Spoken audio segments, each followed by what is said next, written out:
তো আজকে আমরা প্রিপোজিশনের কিছু বেসিক বিষয় এবং প্রিপোজিশন ইনের কিছু স্পেশাল ইউজ দেখব। শুরু করা যাক। তো প্রিপোজিশন আমাদের পার্টস অফ স্পিচের একটা অংশ। প্রিপোজিশন বলতে আমরা বুঝি যে প্রিপোজিশন হচ্ছে কিছু শব্দ বা শব্দ সমষ্টি যা একটা সেন্টেন্সের নাউন, প্রোনাউন বা নাউন ইকুইভ্যালেন্টের পূর্বে বসে ওই নাউন, প্রোনাউন বা নাউন ইকুইভ্যালেন্টটাকে ওই সেন্টেন্সের অন্যান্য শব্দের সাথে সম্পর্কযুক্ত করে। অনেকটা আমাদের বাংলা ভাষায় আমরা যে বিভক্তি ইউজ করি না, র, এর, থেকে, চে, হতে, দিকে, দ্বারা, দিয়ে, কর্তৃক, এইরকম যে ইউজ করি, অনেকটা সেই রকমই আমরা ইউজ করি প্রিপোজিশনগুলোকে ইংলিশ ল্যাঙ্গুয়েজে। তো এখন দেখা যাক যে প্রিপোজিশনের ক্লাসিফিকেশনগুলো কী কী। তো প্রচলিত নিয়মেই 6টা ভাগে ভাগ করা হয় according to the number of words in the preposition. অর্থাৎ প্রিপোজিশনে আমরা কতগুলো ওয়ার্ড ইউজ করতেছি তার উপর, অথবা তার কী ধরন, অথবা কীভাবে এটা তৈরি হচ্ছে বা কীভাবে এটা ফর্ম করা হয়েছে, এর উপর ডিপেন্ড করে 6টা ভাগে ভাগ করা হয়েছে। Simple, double, compound, phrase, participle, discuss. তো সিম্পল প্রিপোজিশনটা একদম গঠন simple, front by a single word. Example হচ্ছে at, in, on, by, for, form, from, above. এবং এই সিম্পল প্রিপোজিশনটা হচ্ছে একটা সবচেয়ে গুরুত্বপূর্ণ সেগমেন্ট এই প্রিপোজিশনের ক্ষেত্রে। এবং আমাদের আলোচনার সিরিজের সবচেয়ে বেশি জায়গা জুড়ে থাকবে গিয়ে সিম্পল প্রিপোজিশনের এই আলোচনা ইনশাল্লাহ। তো double preposition, formed by the combination of two simple preposition, in, to, into, without, without, এরকম অসংখ্য ডাবল প্রিপোজিশন আছে। কম্পাউন্ড প্রিপোজিশন, এক্ষেত্রে হচ্ছে যে নাউন, অ্যাডজেক্টিভ, অ্যাডভার্বের পূর্বে কোনো প্রিফিক্স বসে কম্পাউন্ড প্রিপোজিশন ফর্ম হয়। অন আর ক্রস মিল হচ্ছে অ্যাক্রস, অন, এবং লং মিলে হয় অ্যালং, এরকম। প্রিপোজিশনাল ফ্রেজ, প্রিপোজিশনাল ফ্রেজ হচ্ছে কতগুলো শব্দগুচ্ছের পূর্বে বা পরে আমরা প্রিপোজিশন বসাই, তখন ওই শব্দগুচ্ছটা সম্পূর্ণ নতুন একটা অর্থ দেয় অথবা বিশেষ কোনো অর্থ দেয়। যেমন by dint of, instead of, in course of ইত্যাদি। পার্টিসিপল প্রিপোজিশন, যে প্রেজেন্ট অর ফার্স্ট পার্টিসিপল যখন প্রিপোজিশন হিসেবে ইউজ হয় তখন আমরা সেটাকে পার্টিসিপল প্রিপোজিশন বলি বা পার্টিসিপল প্রিপোজিশন বলি। The river flows past the village. এক্সাম্পলে লক্ষ্য করি যে the river flows past the village. এখানে দ্য ভিলেজ এই অংশটাকে দ্য রিভার ফ্লোজ এর সাথে কানেক্ট করছে পাস্ট ওয়ার্ডটা। আর পাস্ট কি? প্রেজেন্টের পার্টিসিপল বা প্রেজেন্টের past form. Considering the quality the price is not high. এখানে কনসিডারিংটা কি? কনসিডারের প্রেজেন্ট পার্টিসিপল ফর্ম। এবং এখানে কি? সে দ্য কোয়ালিটিকে the price is not high এই সেগমেন্টের সাথে কানেক্ট করছে। এই জন্য আমরা কি বলতে পারি? এখানে কনসিডারিং হচ্ছে কি? প্রিপোজিশন হিসেবে ইউজ হয়েছে। ডিসগাস্ট প্রিপোজিশন সাধারণত এ আর ই ও ইউজ করা হয়। তো যারা নেটিভ স্পিকার অফ ইংলিশ, তাদের ইংলিশ উচ্চারণ কিন্তু আমাদের মতো না, তাদের স্পিড খুবই আমাদের তুলনায় খুবই দ্রুত। তো দেখা যায় যে তারা অনেক প্রিপোজিশন বা অনেক ওয়ার্ডই উজ্জ্ব রেখে উচ্চারণ করে বা বিকৃত করে উচ্চারণ করে। যেমন আমরা উচ্চারণ করতে যাই যে it's a piece of cake বা it's an piece of apple, ওরা ইউজ করে এরকম যে it's a piece a cake, it's a piece a apple. এখানে কি হচ্ছে যে ওরা অফটাকে বারবার এ বলে ফেলতেছে, এরকম ও হয়ে যায়, এ হয়ে যায়। আবার কোনো কোনো ক্ষেত্রে ওদের উচ্চারণে দেখা যায় যে কোনো কোনো ওয়ার্ড অ্যাড হইতেছে বা কোনো কোনো কোনো কোনো শব্দ মনে হচ্ছে যেন অ্যাড হচ্ছে, আসলে কিন্তু অ্যাড হচ্ছে না। বা কোনো কোনো শব্দ উজ্জ্ব থাকতেছে, আসলে কিন্তু ওয়ার্ডটা আছে সেন্টেন্সে, এরকম। তো এই ক্ষেত্রে এ এবং ও চলে আসে। যে এখানে একটা উদাহরণ দিলাম যে he will come here 11 o'clock। তবে যদি আমরা খেয়াল করি, according to the number of words used in the formation of preposition, আমরা প্রিপোজিশনকে সিম্পলি দুইটা ক্যাটাগরিতে ভাগ করতে পারতেছি। একটা হচ্ছে সিম্পল প্রিপোজিশন আর একটা হচ্ছে কম্পাউন্ড প্রিপোজিশন। এই দুই শ্রেণীতে ভাগ করলেই মোটামুটি হয়ে যায়। তো এখন দেখি আমরা একটা প্রিপোজিশনকে কতভাবে ব্যবহার করতে পারি। আসলে ইংলিশ ল্যাঙ্গুয়েজটা তো আসলে একটা বিচিত্রময় ল্যাঙ্গুয়েজ নাকি, বাংলার সাথে অনেক জায়গায় মিলে আবার অনেক জায়গায় মিলে না, একটা ভাস্ট ল্যাঙ্গুয়েজ। তো এখানে দেখা যায় যে একটা সিঙ্গেল প্রিপোজিশনকে আমরা মোটামুটি ভাবে ইউজ করতে তো পারি। যে প্রত্যেকটা প্রিপোজিশনে দেখা যায় কিছু স্পেশাল ইউজ আছে। এই স্পেশাল ইউজগুলো আসলে বাঁধা ধরা নিয়মের মতো, অনেকটা গদ বাঁধা নিয়মের মতো। হয়তো নেটিভ স্পিকাররা যুগ যুগ ধইরা বা বছর কিংবা বছর এইভাবে উচ্চারণ করে আসছে, এভাবে মানে ইউজ করে আসতেছে। গ্রামার বিদরাও কি করছে, এগুলার সেভাবে নিয়ম বা রুলবদ্ধ করে দিয়ে দিছে। এগুলার বলা সাধারণত স্পেশাল ইউজ। আর আছে প্রিপোজিশনাল ফ্রেজ হিসেবে, যে দুইটা প্রিপোজিশন আলাদা আলাদাভাবে ইউজ হচ্ছে একটা ফ্রেজ হিসাবে। যেমন at once, in doubt, on the whole.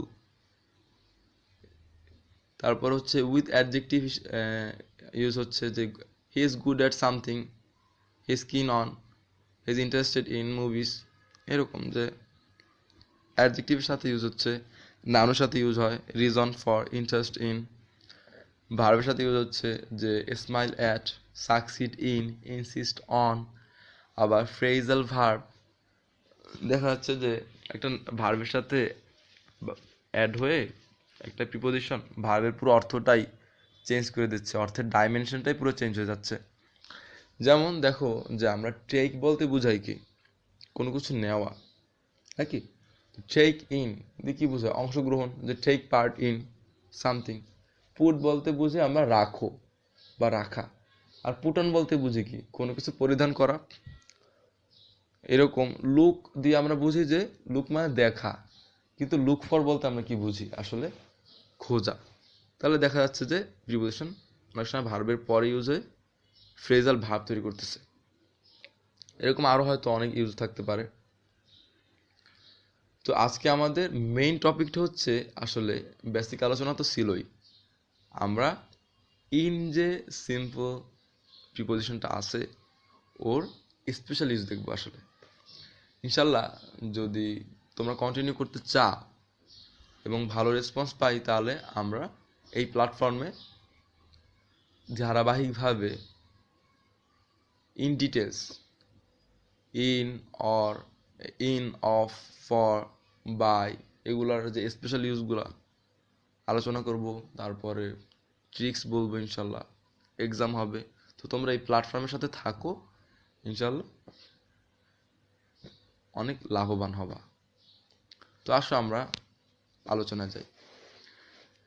যে ইন সাধারণত ইউজ করা হয় to indicate bigger and specific things, matters, place and time. অর্থাৎ কোনো বিগার এবং স্পেসিফিক বিষয়গুলোকে ইন্ডিকেট করার জন্য আমরা ইন ইউজ করি। যেমন সেঞ্চুরিজের ক্ষেত্রে বা শতাব্দী বোঝানোর ক্ষেত্রে যে in the 19th century, in the 20th century, in use হচ্ছে। ডিকেডসের ক্ষেত্রে, ডিকেডস এর ক্ষেত্রে যে in the 90s, in the 80s। ইয়ার্সের ক্ষেত্রে যে কোনো কিছু, কোনো ঘটনা যদি কোনো একটা বছরের যে কোনো সময় মাঝে যদি ঘটে থাকে ওই বছরের মাঝে, তখন আমরা ইন ইউজ করতে পারি। যে 1971 we achieved our victory, in 1913 Rabindranath Tagore won the Nobel Prize for Gitanjali, in 2001 I was born in Photia। এরকম। তারপরে উইক্সের ক্ষেত্রে আমরা ইউজ করতে পারি, সাধারণত এখানে ফিউচার অথবা পাস্ট টেন্স ইউজ হয়। যে I had completed the work in 5 weeks, I will complete the work in 5 weeks। এরকম। তারপরে ইয়ার্স ইউজ করা যায় এইভাবে, 5 years, 4 years, 10 years, 5 months। Months use করা যায় যে I will do the work in 5 months। এরকম। তারপরে সিজনস বা ঋতু বোঝাতে আমরা সাধারণত ইন ইউজ করি, ইন দ্য স্প্রিং, দা থাকুক আর না থাকুক, সাধারণত দা ইউজ করা হয় না বর্তমানে। তো যদি থাকেও সমস্যা নাই, আমরা ইন ইউজ করতে পারবো। In the spring, in summer, in winter, in autumn. হলিডেজের ক্ষেত্রে একটু খেয়াল করো যে আমরা সাধারণত হলিডেজ বোঝাতে অ্যাট ইউজ করি, the Easter, at the Easter, at the Christmas. হ্যাঁ, কিন্তু যদি এই দ্য ক্রিসমাস বা দ্য ইস্টার বা দ্য নিউ ইয়ার এরপর যদি হলিডেই থাকে বা ভ্যাকেশন ওয়ার্ডটা থাকে, তখন আমরা ইন ইউজ করতে পারি। যে ইন দ্য সামার ভ্যাকেশন, একদম পরিচিত না এই ওয়ার্ডটার সাথে? In the summer vacation, in the winter vacation, তারপরে in the Easter holiday, in the Christmas holiday, এরকম ইউজ করা যেতে পারে। তো একটা জিনিস খেয়াল রাখো বা মনে রাখো যে হলিডে এই ওয়ার্ডটা ইউজ হয় বেশি ব্রিটিশ ইংলিশে, আর আমেরিকান ইংলিশে সাধারণত ভ্যাকেশনটা বেশি ইউজ করা হয়। ভ্যাকেশনটা ইউজ করা হয় বেশি আমেরিকান ইংলিশে, আর ব্রিটিশ ইংলিশে ইউজ করা হচ্ছে বেশি হলিডে শব্দটা। তো এখন পার্টস অফ দ্য ডে এর ক্ষেত্রে যে in the morning, in the afternoon, in the evening বোঝাতে আমরা ইন ইউজ করি। পিরিয়ড অফ টাইম, যে in the future, in the past, I will do the work in future, I will achieve this ইনশাআল্লাহ in future, in the future. এই ক্ষেত্রে আমরা কি এই পিরিয়ড অফ টাইম বোঝাতে আমরা ইন ইউজ করতে পারি। তারপরে আওয়ার্স বোঝাতে ইন ইউজ করা যায়, অনেকটা উইকসে যেভাবে ইউজ করছিলাম ওই রকম। পাস্ট আর ফিউচার টেন্স সাথে বেশি লিড করা যায় এগুলো। তো আরও দেখা যায় যে ইন এ মোমেন্ট, এই যে ফ্রেজগুলো আছে সময় সূচক, in a moment, in few moments, in few months, in a year, in 10 years time, etcetera আমরা ইন ইউজ করি সাধারণত। এখন প্লেসে ক্ষেত্রে আমরা কি কি জায়গায় ইন ইউজ করতে পারি? হ্যাঁ, যে এনক্লোজড স্পেস, আবদ্ধ জায়গা বোঝাতে সাধারণত আমরা ইন ইউজ করে থাকি। যেমন in a car, in the car, I was in the car, I was in the plane, একটুকে আবদ্ধ স্পেস বোঝাচ্ছি আমরা। তারপরে ইন দ্য ব্যাগ, যেমন বা ইন সামথিং, যে the ball was in the bag, the bat was in the bag, এরকম। Work place বোঝাতে পারি যে in office, in bank, in classroom, in market. Okay, তারপরে সিটি, কান্ট্রি বোঝাতে আমরা ইন ইউজ করতে পারি যে ইন বাংলাদেশ, ইন ঢাকা। কোনো সিটি বা কান্ট্রির নামের পূর্বে আমরা সাধারণত ইন ইউজ করতে পারি। অবস্থানের জায়গা বোঝাতে যে কেউ কোথায় অবস্থান করতেছে, মানে এই মোমেন্টে তারা কই আছে বা কোথায় ছিল, অবস্থানে বোঝাতে আমরা ইন ইউজ করতে পারি যে in the kitchen, I found my mom was cooking in the kitchen. অথবা বলতে পারি যে I found my sister in her bedroom, the thief was hiding in the guest house. তারপরে ইউনিট অফ মেজারমেন্ট বোঝাতেও আমরা ইন ইউজ করতে পারি। যেমন এখানে এক্সাম্পল খেলা করো যে take the length in metres. এখানে কি আমরা মিটার কি একটা নাউন? অবশ্যই নাউন। তো নাউনের পূর্বে আমরা ইন বসালাম প্রিপোজিশন হিসেবে। এভাবে আমরা মেজারমেন্টের ইউনিটের আগে ইন বসাতে পারি। তবে অবশ্যই সেন্টেন্সটার স্ট্রাকচারটা সিমিলার হতে হবে। অনেক সময় ভিন্ন স্ট্রাকচারে ভিন্ন জিনিস বুঝতে পারে, ভিন্ন প্রিপোজিশন বুঝতে পারে, ঠিক আছে? আয়কর প্রদানের ক্ষেত্রে আমরা ইউজ করতে পারি যদি স্ট্রাকচারটা এরকম থাকে যে you are to pay 10% in the টাকা, অর্থাৎ এখানে পার্সেন্টেজটা আমি আয়কর যে দিব কোন পার্সেন্টেজে দিব সেই পার্সেন্টেজটার পরে ওই দেশের যে মুদ্রা, সেই মুদ্রাটা বোঝাতে যে ওয়ার্ডটা ইউজ করা হয়, যে নাউনটা ইউজ করা হয়, টাকা হোক, পাউন্ড হোক, ডলার হোক, তার আগে আমরা ইন বসাবো, ইন বসাতে পারি। মাধ্যম বোঝাতেও ইন ইউজ করা হয় যে the application is to submit in hand, মানে এটা হাতে হাতে দিতে হবে বা দরখাস্তটা। The art is in pencil, অর্থাৎ ছবিটা আঁকা হয়েছে কি দিয়া? পেন্সিল দিয়া। মাধ্যম বোঝানো হয়েছে এখানে। এবার সমাপ্তি বা শুরু বোঝাতে in the beginning, in the end, হ্যাঁ, in the conclusion, in the time, in the next বোঝাতে আমরা ইন ইউজ করতে পারি। তবে খেয়াল রাখো এখানে একটা ইম্পর্টেন্ট টপিক, একটা ইম্পর্টেন্ট পয়েন্ট খেয়াল রাখো। যদি বিগিনিং অফ সামথিং থাকে বা দ্য এন্ড অফ সামথিং থাকে